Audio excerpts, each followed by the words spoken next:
안녕하세요. 제가 얼마 전 한국에 휴가도 다녀왔고 오늘은 싱가포르 직장인의 휴가에 대해서 이야기해 볼 건데요.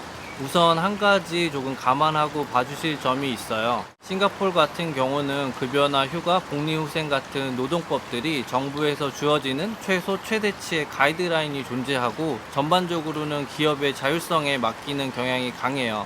그렇기 때문에 제가 말씀드리는 몇 가지 예시들이나 저의 경험들이 싱가포르의 다른 직장에서 경험을 하시는 분들하고는 다소 차이가 날 수 있다는 점 감안하고 봐주셨으면 좋겠고요. 싱가포르를 비롯해서 해외에서 직장 생활을 계획하거나 상상하시는 분들은 워크앤 밸런스나 아니면 마음껏 쓸 수 있는 휴가 이런 부분들을 가장 먼저 떠올리실 것 같아요. 그리고 많은 분들이 야근이나 회식이 없고 아니면 나에게 주어진 휴가라도 마음대로 쓸 수 있는 환경이 있다면 지금 받고 있는 급여랑 동일하거나 아니면은 임금이나 수당에서 다소 이제 깎이는 면이 있더라도 이런 곳에서 일하고 싶어 하시는 분들이 많을 거예요. 싱가포르의 경우도 많은 분들이 머릿속에 떠올리는 이런 나라 중에 하나이지 않을까 생각이 되는데요.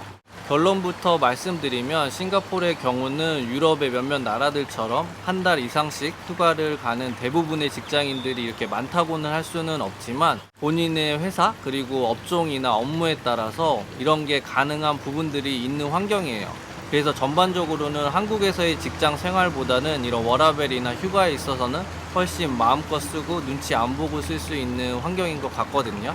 기본적으로 싱가포르 노동부에서 정한 애뉴얼 리브라고 하는 연간 휴가는 입사 첫 해에는 7일부터 최장 14일까지 보장이 되고요. 말씀드린 것처럼 회사에 따라서 조금씩 이제 조건이 다르기 때문에 제가 다니는 회사 같은 경우는 연간 휴가가 21일 주어져요. 그리고 여기에 패밀리 케어라고 이틀, 그 다음에 저는 아이가 있기 때문에 차일드 케어라고 이틀, 이렇게 해서 4일이 추가돼서 총 25일간 1년의 휴가를 쓸 수가 있고요. 그런데 제가 외국인이라서 조금 차이가 있는 점은 차일드 케어가 시민권자들은 6일을 받을 수가 있는데 저는 이틀이었고요. 출산 휴가도 이제 외국인이어서 받지는 못했어요. 저희 회사 같은 경우는 출산 휴가는 아이나 부모가 싱가포르 시민권자여야지 이제 받을 수가 있었고요. 그래서 저 같은 경우는 그냥 제 연간 휴가를 쓰고 이제 출산 휴가를 대신을 했었어요. 그리고 이런 부분들은 제가 노동부 홈페이지에 찾아봤더니 시민권자랑 외국인들에게 다소 이 법률 적용이 다르게 적용되는 부분이 있어서 특별하게 저희 회사만의 차별이라고 볼 수는 없을 것 같아요. 하지만 이것도 정부의 가이드라인이고 싱가포르에는 워낙 다양한 국적의 다양한 배경의 회사들이 존재하기 때문에 외국계 회사나 외국인들이 많은 수를 차지하고 있는 곳 같은 경우는 아마도 이런 부분에서 크게 차별이 없거나 조금 더 유연하게 이제 휴가를 쓸 수 있을 것 같아요. 혹시 외국계 기업에서 저랑은 다른 경험이 있거나 아니면 외국인들과 시민권자의 이런 휴가에 있어서의 차이가 없는 회사에 다니시는 분들이 있다면 이런 부분도 댓글로 남겨주시면 되게 좋을 것 같아요. 그리고 제가 받고 있는 휴가에 대해서 조금 더 얘기를 해보면 연간 25일이면 주 5일 근무 워킹데이 기준으로는 5주간 휴가를 쓸 수가 있고요. 이제 저같이 시프트 근무제로 주 4일 근무를 하게 되면 연간 6주간의 휴가를 쓸 수가 있어요. 그런데 회사마다 그리고 저희 회사 안에서도 부서마다 얼마나 연속적으로 휴가를 쓸 수 있을지에 대해서는 조금 차이점이 있는데요. 다행히 저희 팀 같은 경우는 이런 연속적인 휴가에 크게 제한을 두고 있지 않아서 4주를 쓰든 5주를 쓰든 그거는 이제 가능하게 되어 있어요. 그래서 이제 저희 부장 같은 경우도 아들이 이제 미국에서 공부를 하고 있는데 얼마 전 5주 동안 휴가를 쓰고 미국에 다녀왔고요. 그리고 제 옆자리에 앉아있는 동료도 부탄을 비롯한 오지를 여행한다고 한 달간 자리를 비우고 여행을 했던 적이 있어요. 물론 저도 이제 싱가포르에 처음 왔을 때 한국에서는 정말 꿈꿨던 이런 이제 휴가 패턴이었기 때문에 저도 한 달간 휴가를 내고 뉴욕 여행을 한 적이 있었는데요. 이렇게 4주, 5주 자리를 비우더라도 크게 이제 신경을 쓰거나 부담을 가질 수 없는 환경이 이제 갖춰진 곳들이 있어요. 그런데 저희 회사 다른 팀, 다른 부서 같은 경우는 이제 본인이 담당하고 있는 업무나 이제 부서의 특성상 이제 자리를 장기간 비울 수 없는 경우에는 최장 1주, 2주 이렇게 연속해서 쓸 수 있다는 내부적인 이제 규정 같은 게 있어가지고요. 그런 경우에는 이제 한 달씩 이런 긴 휴가는 못 떠나는 부서도 존재를 하고요. 저희 팀 같은 경우도 매년 12월하고 1월에는 이제 휴가를 쓸 수 없게 되어 있고요. 설날을 전후한 앞뒤 1, 2주 정도도 휴가를 못 쓰게 되어 있어요. 다만 이제 꼭 필요한 경우에는 부서장의 이제 승인이 있으면 휴가를 쓸 수가 있기는 한데요. 이런 경우에는 이제 장기간 이런 여행을 떠나는 휴가는 다들 이제 자제를 하는 편이고요. 그래서 싱가포르에서 한 달씩 이렇게 휴가를 갈 수 있을까 하는 이런 궁금증에서는 그럴 수도 있고 그렇지 않을 수도 있다고 말씀을 드릴 수 있을 것 같아요. 게다가 싱가포르 같은 경우는 연간 근로 시간이 우리나라보다 더 긴 나라이기 때문에 본인이 담당하는 이제 업종이나 업무에 따라서 이런 거에 있어서의 차이도 상당히 크게 벌어질 수가 있고요.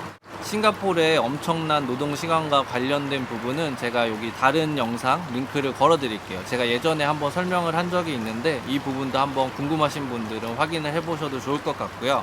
그리고 이런 장기간의 휴가가 어떻게 가능한지 궁금하실 수도 있는데요.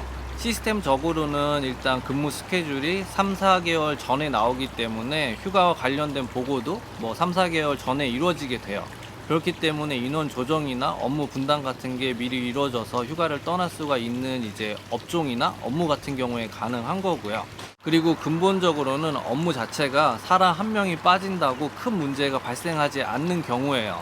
저희 같은 경우도 4, 5주씩 자리를 비우면 기존 인원들의 조금 업무 과부하가 걸리거나 마음대로 다른 사람들이 휴가를 떠날 수 없다는 이런 제약이 다소 발생을 하기는 하지만 업무 자체가 돌아가는 데는 전혀 문제가 없어요. 그래서 어떻게 보면 이게 직원 개개인에게는 치명적인 단점일 수가 있는데요. 하루아침에 잘리거나 아니면 그 사람 하나 없어도 전혀 문제가 없다는 이야기예요.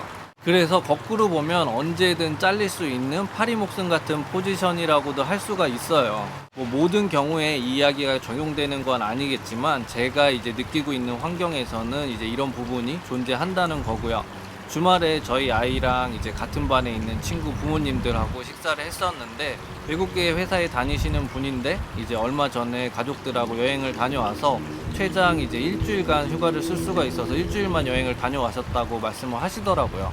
그래서 이제 회사마다 휴가도 여기서는 이제 다르게 쓸 수가 있는 환경이구나 이런 점들이 갑자기 떠올라서 오늘 영상을 찍어봤고요.